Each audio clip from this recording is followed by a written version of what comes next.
dive sequence. Now, at the beginning of the dive, we adjust our weight by pumping seawater into our water ballast tank. And we adjust this weight so that we remain constantly buoyant, which means we will always float back to the surface. So the way that we get down to the reef is by using thrusters, or vertical thrusters. And that's the sound that you hear coming from outside.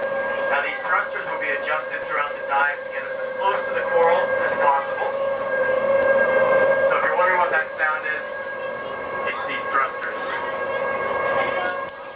Now if everyone looks to the forward cabin, you can see that we have a digital depth gauge installed. There's identical gauge to the aft cabin. So if you guys would like to know how deep we are at any time, or how far swim it is back to the surface, you guys can reference these gauges.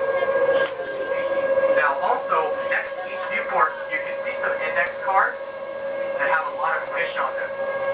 Now these may look like sushi menus, but they're actually guides to some of the reef life that we'll be seeing on the tour, both coral and fish. Remember that this is an interactive tour, so you guys can ask questions at any time. And you can ask those questions to myself if you're towards the front here. Or if you're closest to the back, you can ask your co-pilot who I'll introduce at this time. Everyone look to the aft cabin and say hi to your co-pilot, Andrew. Hi. Yeah, man. Welcome aboard. How's everyone? Is everybody okay so far?